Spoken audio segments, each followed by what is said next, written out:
ఎల్లప్పుడు దేవుని స్తుతించుడి, ఆ దేవుని స్తుతించుడి, ఎల్లప్పుడు దేవుని స్తుతించుడి. తంబురలందు ఎట్టి మార్గమందు స్తుతి స్తోత్రములర్పించేదా, స్తుతించేదా సదాకాలము, స్తుతించేదా స్తుతించేదా సదాకాలము స్తోత్రించేదా. సయ్యా ప్రేమకే రూపమా, ప్రియమైన నీతో ఉండని,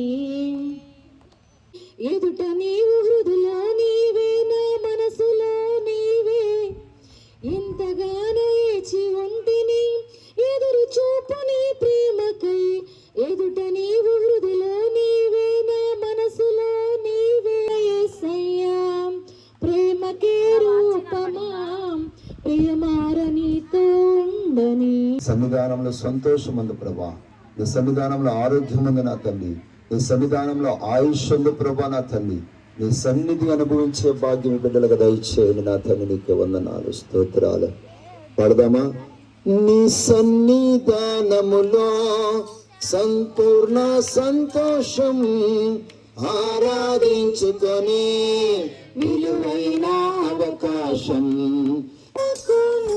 బాధల నుండి బ్రతికించుటకును నీవే రాకపోతే నేనేమైపోదును, నీవే రాకపోతే నేనేమైపోదును. నేనుండాలేనయ్యా నీ బ్రతుకయ్యా, నేనుండాలేనయ్యా.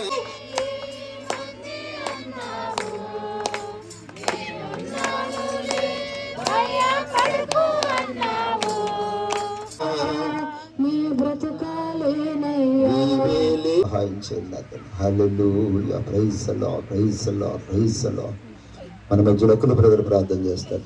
అఖిల బ్రదర్ చిన్న ప్రార్థన చేయండి. స్తోత్ర స్తోత్ర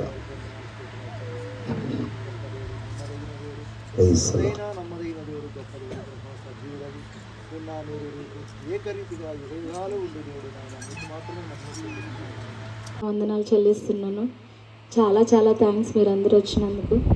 నేను నా సాక్ష్యం ఏంటంటే, దేవుడు చేసిన కార్యాలు నా జీవితంలో 1 కాదు 2 కాదు 3 కాదు, అది చెప్పలేను, లెక్కలేనని నా జీవితంలో దేవుడు చేశాడు. అది చెప్పుకుంటా వెళ్తే నిజంగా అసలు రోజు జరుగుతూనే ఉన్నాయి అన్నమాట నా జీవితంలో గొప్ప కార్యాలు. కానీ అవి ఎవరికి అందరూ అంటూ ఉంటారు, నీ కార్యం ఏంటి, పిల్లలు పుట్టలేదు కదా అని. కానీ దేవుడు చేసిన గొప్ప కార్యం ఏంటంటే, ఈ రోజు పుట్టకపోయినా ఏదో ఒక రోజు నాడు దేవుడు గొప్పగా నన్ను ఒక తల్లిని చేస్తాడని ఒక ఆశ నాకు ఎప్పుడు మనసులో ఎప్పుడు బలంగానే ఉంది. నాకు ఇచ్చిన వాగ్దానం, నాకు ఇచ్చిన సాక్ష్యం, దేవుడు న్యాయాధిపతుల ద్వారా నాతో మాట్లాడిన దేవుడు ఎప్పుడు నేను గుర్తుపెట్టుకుంటానే ఉంటాను. ఆ వచ్చినాన్ని ఎప్పుడు కూడా దేవుడు నాజీరు చేయబడతాడని, బిడ్డ నీకు మగపిల్లలు పుడతారని చెప్పి దేవుడు నాకు వాగ్దానం ఇచ్చాడు. ఓకే, టైం అయిపోతుంది, వయసు పెరుగుతుంది, పిల్లలు లేరని అందరూ అనొచ్చు, అందరూ అనుకోవచ్చు, అందరూ ఎగతాళి చేయొచ్చు, అందరూ ఏదైనా అనుకోవచ్చు. కానీ దేవుడు ఒక రోజు నాడు నాకు కూడా బిడ్డలు ఇస్తాడని ఆశ ఎప్పుడు కూడా నా నుంచి తొలగిపోదు. ఎనీవే ఏదైనా కూడా దేవుని చేసిన కార్యాలు ఎలాంటివంటే లెక్కలేనివి అన్నమాట. ఇక్కడికి హైదరాబాద్లో మేము 2016లో వచ్చాము, అక్టోబర్లో. అప్పుడు మేము వచ్చిన స్థితి, ఇప్పుడు మేము ఉన్న స్థితి చాలా డిఫరెంట్. మా స్థితి ఇది కాదు, మా పొజిషన్ ఇది కాదు, మేమున్న నిలబెట్టిన స్థితి ఇది కూడా కాదు. మేము వచ్చింది ఒక చిన్న గ్యాస్ స్టవ్, చిన్న ఒక మ్యాట్. మా అక్క వాళ్ళ ఇంట్లో మేము ఉన్నాము. వాళ్ళు మమ్మల్ని ఒక 2 నెలలు పెంచారు, చిన్నపిల్లల్లాగా ఆదరించారు, ఆదరణ ఇచ్చారు, ప్రేమ చూపించారు. మా హస్బెండ్కి నాకు చోటు ఇచ్చారు. నిజంగా దాన్ని బట్టి కృతజ్ఞతలు చెల్లిస్తున్నాను తావా. నిజంగా చెప్తున్నా, ఒక చిన్న పిల్లలాగా కూతురులాగా ఆదరించావు అన్ని విషయాల్లోనూ. చిన్నప్పటి నుంచి కూడా తండ్రి లేకపోయినా దానికి నేను కృతజ్ఞతరాలను ఎప్పుడు ఉంటాను మీకు. నా చదువు విషయంలోనైనా కూడా మా అక్క అన్ని విషయాల్లో కూడా నేను హాస్టల్లో ఉన్నప్పుడు ప్రతి రోజు కాల్ చేయడం, మెసేజ్ ఏమంటారు, ఫోన్ లేకపోయినా ఆ బావని పంపించడం, వండి పెట్టడం, పంపించింది హాస్టల్కి. దేవుని దయ వల్ల నేను తెలుగు మీడియం చదివినా కూడా నర్సింగ్ పాస్ అయ్యానంటే అది దేవుని కృప. ఇక్కడికి వచ్చి హైదరాబాద్లో చదివానంటే అందుని బట్టి అసలు వాళ్ళ కృతజ్ఞత స్తుతులు చెల్లిస్తున్నాను. దేవుడిచ్చిన గొప్ప గిఫ్ట్ ఏంటంటే అర్థం చేసుకునే భర్తలు అందరూ ఉండొచ్చు, నన్ను అర్థం చేసుకునే భర్త డిఫరెంట్ అన్నమాట. ప్రతి విషయంలో కూడా నేను అన్నది ఏదైనా కూడా చేస్తాడు. అందుని బట్టి చెప్తున్నాను దేవుడికి. ప్రతి విషయంలోనూ నన్ను ప్రతి దాంట్లోనూ కూడా ముందుండి ఆదరించి, ఇంకొకటి ఏంటంటే నీకేమీ కాదని చెప్పి సపోర్ట్గా ఉండే భర్త దొరకడం అనేది అరుదు. ఈ రోజుల్లో ఎవరు అలా లేరు. ఓకే, చిన్న చిన్న గొడవలని ఫ్యామిలీ అనంగా వస్తూ ఉంటాయి, కాదనన్ను. అందుకే ఉదాహరణ అన్నయ్య వల్లే మా విషయంలో ఎన్నో విధాలుగా వచ్చి మమ్మల్ని కలిపారు, అన్నీ జరిగినాయి. కానీ ప్రతి విషయంలో కూడా నా హస్బెండ్ ప్రతి విషయంలో సపోర్ట్ చేశాడు. డ్యూటీలోనూ ఏ విషయంలోనైనా కూడా నా భర్త సపోర్ట్ లేదు. నేను ఈ స్థితిలో ఇక్కడ నిలబడ్డానంటే అది అసలు జరగదు. ఎందుకైనా ఏదైనా కూడా క్రాంతి నాకు సపోర్టు. ప్రతి విషయంలో కూడా ఇది చేస్తాను అంటే చెయ్యంటాడు, కానీ వెనకైనా ఎప్పుడు వెనక తీయడు. అలా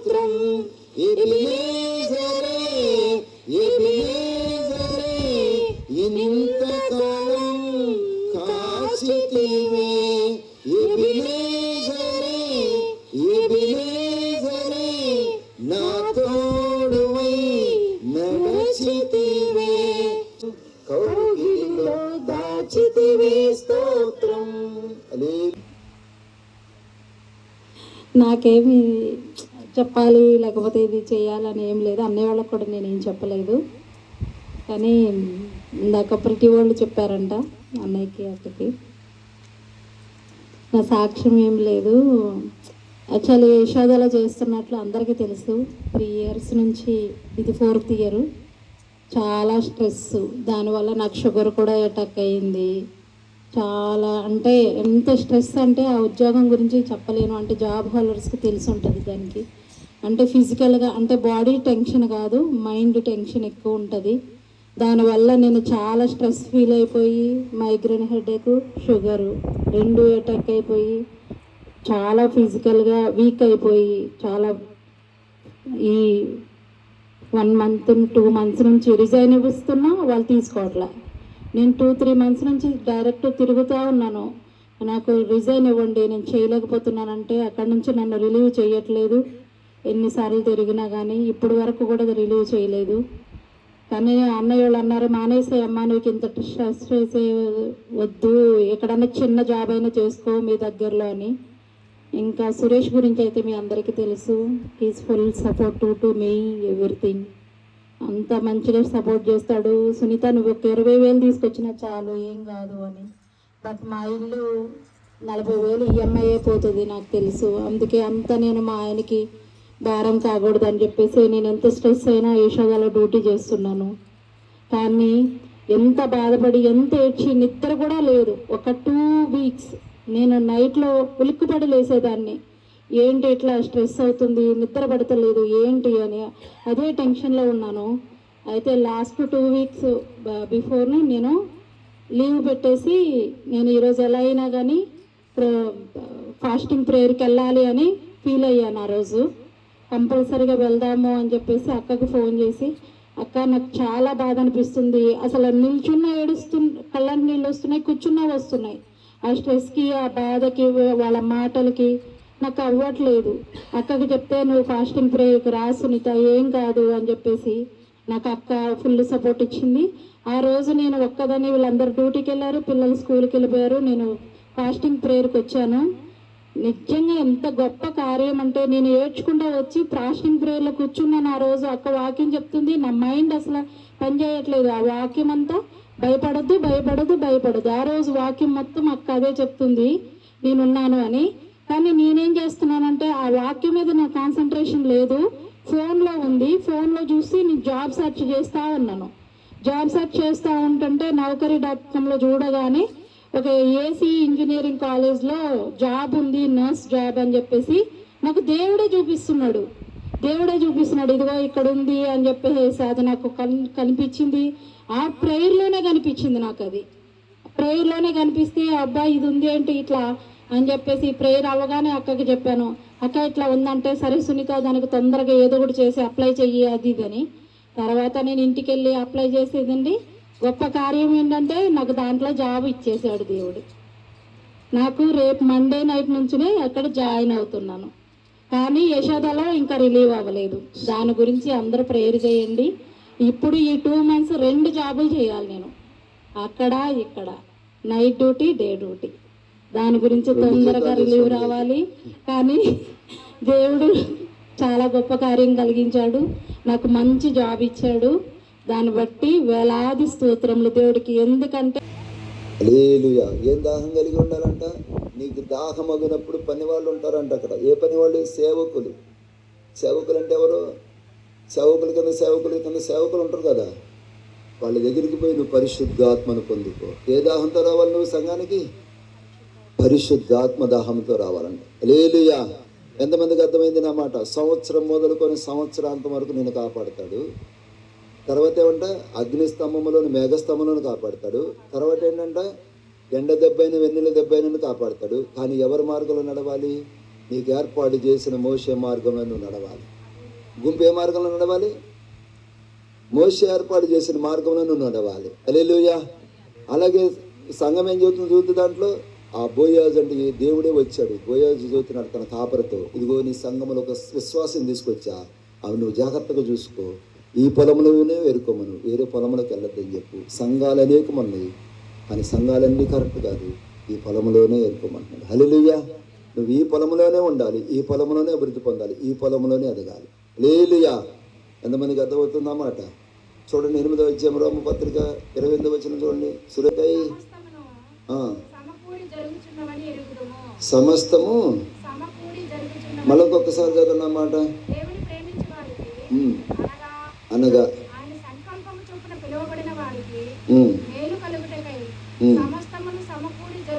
ఇప్పుడు చెప్పండి, మీరందరూ దేవుని కనుక ప్రేమిస్తే ఏం కలిగిద్దంట? ఆయన సంకల్పము చొప్పున పిలువబడిన వారి నెరవేర్చబడును గాక. నా తండ్రి, మీరు బిడ్డ పట్ల కార్యం జరిగించండి.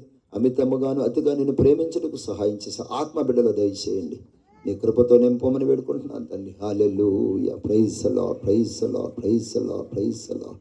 పాస్టర్ గారు ప్రార్థన చేస్తుంది, ప్రార్థనలు ఏకీభవించండి.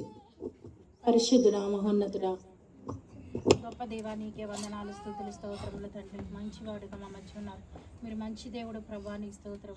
అయ్యా, నాకు మొరపెట్టమని నీకు ఉత్తరం ఇచ్చేదనన్న దేవుడు ప్రభా, నీ స్తోత్రం. మొరపెట్టగానే మా ప్రార్థన ఆలకించేవాడు ప్రభా, దేవా నీ స్తోత్రం. సుకన్య జీవితంలో తండ్రి ఎన్నో అపాయాలు, ఎన్నో ఇబ్బందులు వచ్చినప్పటికీ ప్రతిదీ కూడా తప్పిస్తూ ప్రభా, బిడ్డను మీరు స్వస్థపరిచి బలపరిచి ఇంతవరకు మీరు నడిపించాడు ప్రభా.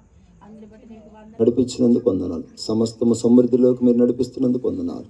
ఆ కుటుంబాన్ని మీరు జ్ఞాపకం చేసుకొని నీవు ఇచ్చిన కృపను బట్టి, ఆశీర్వాదాన్ని బట్టి నీకు వందనాలు తెలియజేస్తూ ఆ కుటుంబాన్ని దీవించండి. ఒక కోరిక వారి హృదయంలో ఉందని తండ్రి, ఆ యొక్క సంతానం దయచేయమని వేడుకుంటున్నాం ప్రభా. సంతానం కొరకు ప్రయాసపడుతుండగా మీరు కార్యములు జరిగించండి. విరిగి నెలిగిన హృదయం బిడ్డకు దయచేసిన తండ్రి నూతన కార్యం జరిగించుకోమని వేడుకుంటూ, అయ్యా ఈ కూడికిని మీరు ఆస్వాదించి నడిపించినందుకు వందనాలు. కూడి వచ్చిన బిడ్డలందరినీ కూడా మీరు జ్ఞాపకం చేసుకొని నీ హస్తాలుగా భద్రపరచమని వేడుకుంటూ యేసుక్రీస్తు పరిశుద్ధ నామములో అడిగి వేడుకుంటున్నాము తండ్రి, ఆమేన్. యేసు రక్తమే జయం, శిలువ రక్తమే జయం. యేసు నామమునకు సంపూర్ణ విజయము కలుగునుగా. నా ప్రాణమా యెహోవాని సన్నతించుము, నా అంతరంగ సమస్తమైన పరిశుద్ధ నామమును సన్నతించు. నా ప్రాణమా యెహోవాని సన్నతించు. ఆయన చేసిన ఉపకారములు దేనిని మరొకము. ఆమేన్. హల్లెలూయా, హల్లెలూయా. దేవుని కృపలో గర్వంగానే మా యందు ఎంతో ప్రేమతో విచ్చేసిన మీ అందరికీ ఎంతో ప్రేమగా మీ కొరకు విందు సిద్ధపాటు చేయడం జరిగింది. ప్రేమతో ఆరగించి మమ్మల్ని ఆశీర్వదించవలసిందిగా మనవి. Thank you. Hallelujah, hallelujah.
కుమారి పద్మ ఇవన్నీ ఇవ్వరా?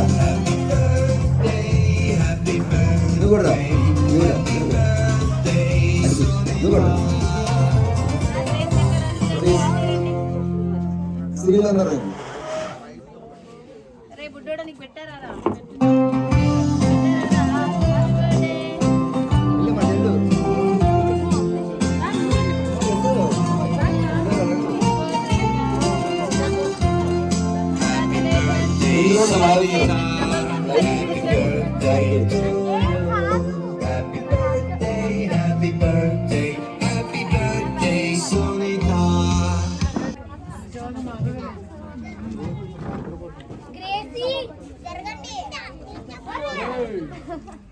దేశీ వాళ్ళు కూడా ఇంకొస్తారు కూర్చో దేశీ ఇక్కడ రండి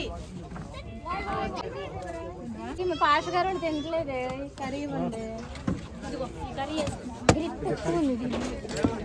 ఎవరు కొలిక్కా కొలిగా అక్క పిల్లోడు ఇంకో చిత్రాంగ చిత్రాంగి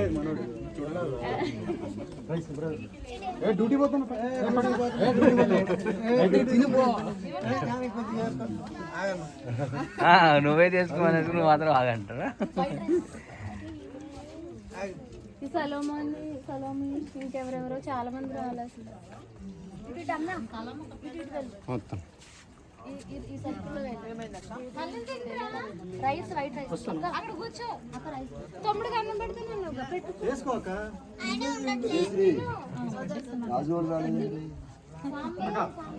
నచ్చలేదా కొంచెం